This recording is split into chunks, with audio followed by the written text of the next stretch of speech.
Just one sec. Notes aren't showing up. There we go. All right. Well, thank you everybody for showing up.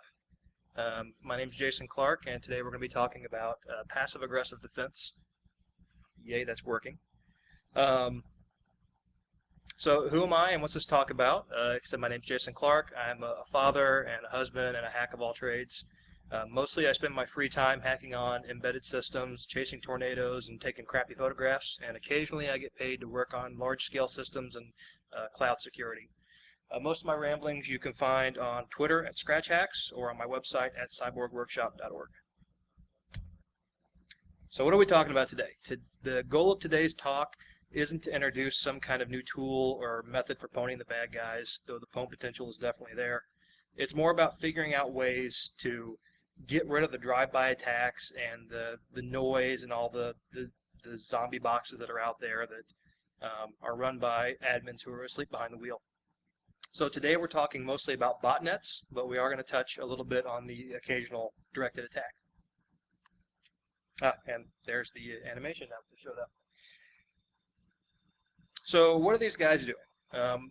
When you place a host on the internet that has any sort of authenticated protocol to it, right? So we're talking about SSH, we're talking about WordPress admin, sign-ins, simple auth forms. Usually within a day or so, you're going to start seeing brute force attacks trying to dictionary attack their way into your stuff, right?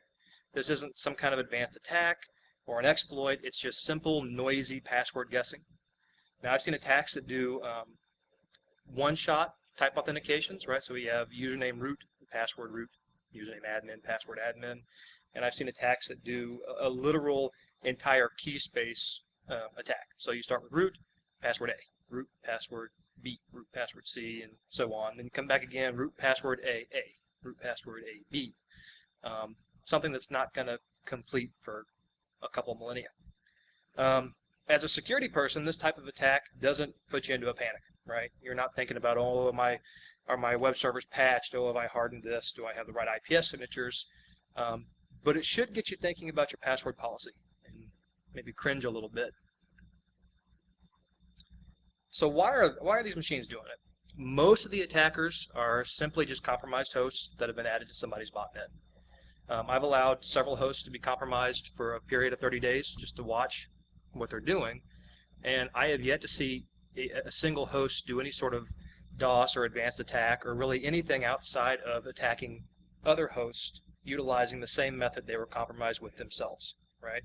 So if one of my hosts got compromised with an SSH attack, it then goes out and tries to do SSH attacks. If one of my WordPress sites got compromised, it then tries to go out and do WordPress attacks.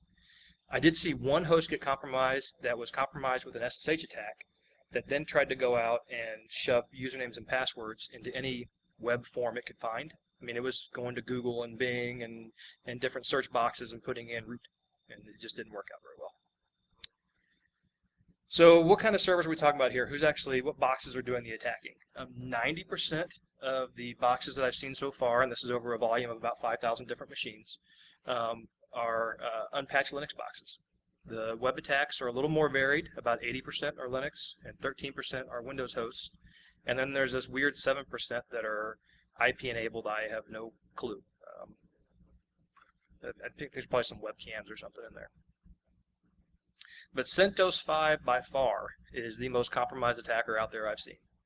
Now remember, we're not talking about malware or anything advanced. We're just talking about simple attacks that could easily be run as a user process. You don't require root. It could just be, somebody's compromised a process running as Apache and then has gone out and started doing these password guesses. I haven't seen any Windows machines trying to do any kind of brute force SSH attacks, but I have seen them going after WordPress and other simple auth forms. And all the Windows boxes I've seen so far, interestingly enough, are showing up as Windows 2003 running SQL. Uh-oh. There we go. So what can we do? As professionals, we know ways to fix this, or at least shut these boxes down, but if we want to stay on the sidewalk side of the prison yard, we're not allowed to fix the glitch. Our formal options really come down to we can write a complaint to the domain admin, we can write a complaint to the ISP, or we can update our firewall logs and our ACLs every single time we see an attack. Kind of sucky options, and none of us got into this business because we enjoyed clerical work. So we could try something a little different. So the theory goes that the official methods of contacting the domain admin or the ISP are the quickest methods of addressing this complaint. The user would have no idea what we're talking about, and if we could even find him in the first place. And as H.D. Moore alluded to on our keynote, the available data that we have to us as far as who is information and different bits of admin contact information is completely useless if we can get a hold of anything at all. Contacting ISPs directly aren't much better, but most importantly, they don't have any skin in this game. They really don't care how many times a user has failed a password attempt to your server, right? It's not going to make them any money if they make you happy, and it could cost them money if they offend one of their clients. So the official channels really aren't where we need to be targeting our complaints. This guy is.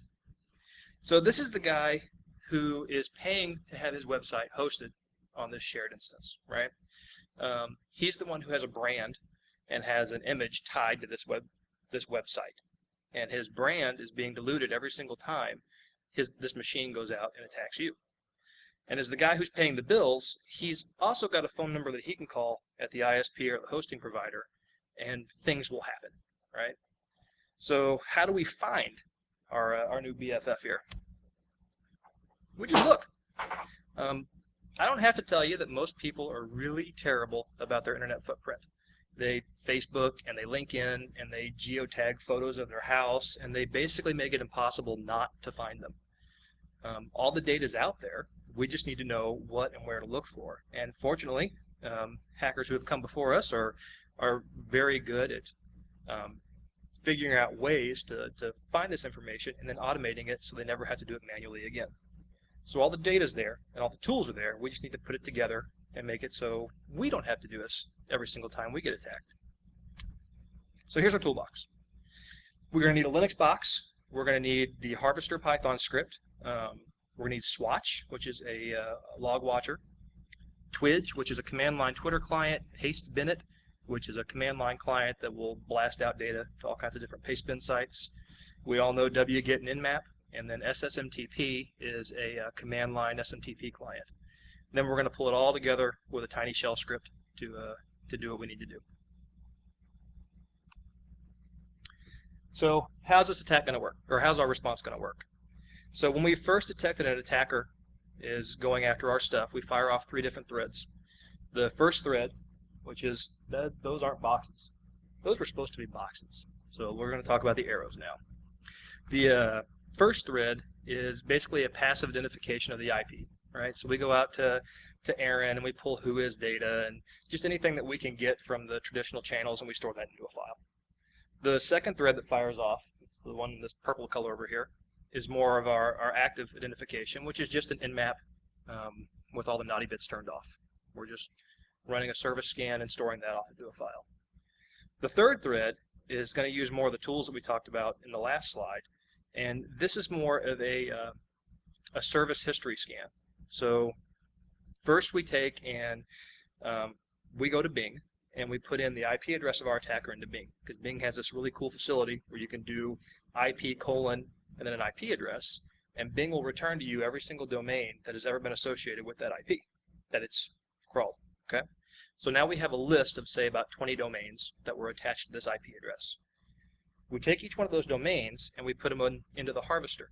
Now the harvester takes a domain and it goes across, I don't know, like a dozen or so different search engines, and it finds every email it can find ever associated with those domains.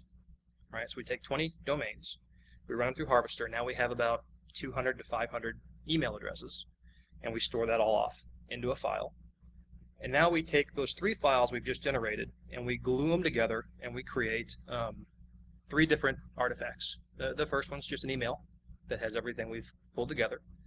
The second one is a very short Twitter message saying, hey, I found a compromised host at this IP address. And then the third one is a paste bin dump of what we found, right? So yeah, the first form of recourse is an email. Exciting. We don't say a whole lot. We email every single email address we pulled out of Harvester across every single domain. And we assume that our recipients have no clue what we're talking about.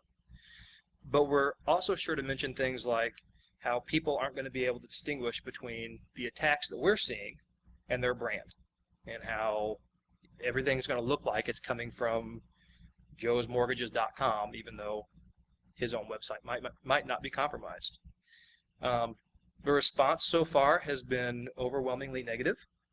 I've gotten, those are small excerpts from actual email responses I've gotten back. My favorite was the guy who said, "You hacked my website. I don't see where." There we go. But it's an email. Like I said, not very exciting, but it works. So again, tracking in 30-day increments across a total of 7 nodes, 5 of them being Amazon, 2 of them being residential. The average number of password attempts compared to before we started sending out our little love letters drops very significantly. The attacks generally stop after 4 to 6 hours of sending out the message, and I have yet to receive any sort of credible death threat or been sued or anything like that. So that seems kind of hard to believe. It's just an email, right? And it is hard to believe, but not so much when you realize that I had to adjust that graph. So this yellow section here is saying adjusted for China and Korea, because China and Korea don't care if you send them an email, not even a little bit. Either the mailbox is full, or it never really existed, or the IP addresses were never used to host a website, so I have no domains that I can harvest. So we got to do something a little different for those guys. So as I mentioned, China and Korea, they don't respond to abuse emails. Well, Korea does respond, but they tell you to contact their Korea cyber defense team, and then they ignore you. So there's at least that initial response. But fortunately for us, we kept those files when we did our scans, right? When everybody was attacking us and we were doing those Nmap scans and all that fun stuff, we didn't just throw those files away. We kept them on our file system. So we now have a list of all the boxes that were attacking us that were also running services like the ones they were attacking, right? So we know what previous attackers were running HTTP. We know which previous attackers were running SSH. I think what slide pieces are missing here. So let's talk about the HTTP attackers for a second and what we can do with them. So when we detect that we have an attacker, instead of creating an email, we can fire off an IP tables command. And again, we're talking about a Linux box here, to do a DNAT of the specific attacking source IP address over to a different Apache instance that we have running on that web server. Right? Maybe it's on a different web server, maybe it's just running on a different port. The point is, it's not our production instance. So at this point, our production instance is isolated from the attacker.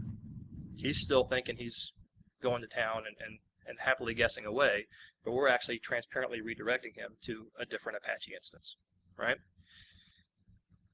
And if you're familiar at all with Apache's mod rewrite command, there's an extension to it called rewrite map. And what rewrite map allows you to do is allows you to do some more advanced rewrite commands. One of those commands is called RND, or random, which allows you to take and tell an Apache rewrite command that instead of having a static rewrite, like you're used to seeing a 301 redirect saying, if you want to go to yahoo.com, I'm going to 301 redirect you over to www.yahoo.com, right? That's a static mapping.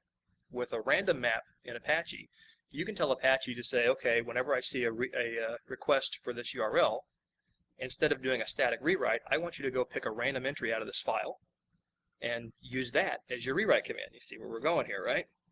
So we got that file full of attackers who were also running HTTP, and we've got all these nice facilities inside of IP tables and Apache to manipulate a query request. So we just take and we hit the wrong button. No, we don't.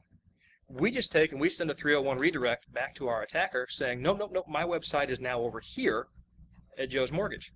So go find me over there. He very happily goes off and starts trying his password attacks over at Joe's Mortgage. Maybe Joe doesn't have the same form as we do, but the point is we've moved that attacker from our space over to another compromised host space. Now remember, these are hosts that we have not been able to contact the admin. We haven't been able to do anything about them. And legally, we're probably in a little bit of a gray area there. Well, that's what I was saying. Legally, we're in a little bit of a gray area there. The assumption here is that we're talking about hosts that. I couldn't hear you.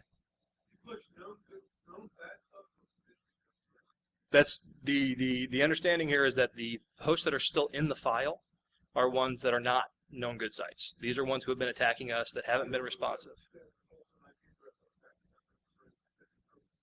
I'm sorry, man. I still can't hear you. So they may not be existing hosts. They were associated with that IP address that was not. No, the host file is the IP address, right? So we're not sending it to a website we found somewhere. It's not the harvester stuff we pulled out. It's that nmap scan, right? So it's coming from that IP. Yeah, like I said, it's a bit of a legal gray area. We've been running for about a year now, and like I said, I haven't had any trouble yet, but your mileage may vary. But that's actually the nice way we've been playing. Maybe you're having a bad day, and maybe you've decided that you don't want to redirect them to a different site. Well, they're attacking us, and we don't have to send them to another attacker. We can send them to whatever tools or resources we have available to us. So, for example, you can take set. You can mirror your own site with set, all right, and have a little malicious JavaScript sitting inside a set. You could use beef and mess around with some iframes on that redirection, on that redirected site. Or if you're really feeling squirrely, we've got Metasploit at our disposal. We've got all kinds of fun little modules in there. Again, we're the ones being attacked, and for most instances, the understanding is that, well, if we're being attacked, we have to defend. The problem with the beef and the Metasploit and the set, vast majority of these attackers are scripts. They're not going to download our JavaScript. They're not going to download our malicious iframe. They're just iterating through with something that we can't exploit, right? But if this is that odd one-off attacker thing I was talking about, where if you do have somebody who's not just running a script against you, this can be fun. So that does work for the most part for the SSH or for the HTTP attacks, but it doesn't work at all for SSH. We can't send a malicious payload over an SSH request until they've been authenticated, and then we can get them to download something. So we have a couple options available to us. We either need to let them compromise that host, we need to get comfortable with those firewall rules, or we need to scream real loud every time they fail to say the magic word. Which brings us to Kippo. Has anybody played with Kippo? Kippo is delightful. Kippo is an SSH honeypot that's designed to emulate a system. It's designed to look like you're in a fully emulated environment, but it doesn't actually do anything. I mean, you can log into it and throw commands at it all day, and it's going to look like you're in a live system, but nothing's ever going to work. So Kippo allows us to shove our attacker into a jail and watch him just fumble around. This works, and it's a good way to watch your attacker to try to figure out exactly what it is they're doing, but it's not very funny, it's not very fun, and they're still attacking you, right? But still, it's a nice, safe way to get them away from your production hosts. You're not in any legal danger. And again, it's kind of fun to watch what these scripts are trying to do. There was one guy who, I'm pretty sure this was an actual person on the other end of this channel, who I shoved into a Kippo honeypot, that the host name was Kippo, right? They didn't try to hide it at all. I mean, the box was called Kippo. And he probably sat there for an hour, 2 hours, just throwing commands and trying to get scripts to work and download stuff, and not the cleverest fellow. So Kippo's good, and legal's very good, but reflection attacks are more fun. So remember HD Moore talking today about all the resources we have available to us from the various internet scans that have been going on. We have Shodan, we have his new sonar, I don't know what you want to call that, but sonar. So, and this is definitely on the wrong side of the keep yourself out of jail line here. But as a thought experiment, what if you could bombard one of these attacking hosts that have been completely unresponsive to you with, say, 100 megabits per second of junk every time they failed a password? Using our same script as our base, we've detected that we have our attacker showing up. But instead of creating an email or creating a IP tables command, we can go out to Shodan and we can just run one simple query, and that'll return to us over 380,000 hosts on the internet that have SNMP v1 listening. Then we can use a handy little command called BitTwist to spoof a UDP request to, say, 100 of those hosts randomly, directing the output back to our attacker. Again, this is just a thought experiment. Or maybe we could do some DNS sec abuse, right? We could send them DNS sec keys all day long, which is large strings that cost us very little. Traditional reflection attack. Nothing groundbreaking here, nothing new, but the point is to get you thinking about what can we do to pick up, to clean up the road here, right? These attacks aren't hugely threatening, but they're annoying as hell, and eventually they're going to get one of our boxes because we do not have good password control over all of our users. We may have password policies, we may think we have good password audits, but I guarantee you have service accounts out there with really crappy passwords that have somehow managed to make their way onto a box that's publicly accessible, right? So don't do this. You'll end up sharing a room with Weave, and nobody wants that. But again, good thought experiment. So does it work? I was really hoping over the past year to have gathered some much more dramatic data and to be able to say that I've found the panacea for all this internet garbage. And while it is effective, especially the 301 attacks or the 301 redirects, the internet's just getting too dirty to keep up. Just because something gets an IP address doesn't mean it gets patched, and we're putting more and more things on the net every single day. The best case scenarios, as I was saying, out of this have actually been from the emails. The emails have been ridiculously effective, and I was frankly shocked that they worked. But it's been an effective tool. So thank you. You can follow. I've got a bot that updates real time every time somebody attacks one of my hosts on Twitter called NetWallOfShame. It'll have a link to all the pastebin files that you can go and look at and see who's doing what, and get a little more information for yourself. All the code's available on cyborgworkshop.org. If you download it and try to run it for yourself, please keep the Wall of Shame hashtag so we can build up a larger data set. The code that's available doesn't do any of the more aggressive attacks. Right now it's just the email portion firing off an external script, but you are of course free to do whatever you would like. And we'll get a few minutes back, and thank you very much.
Oh.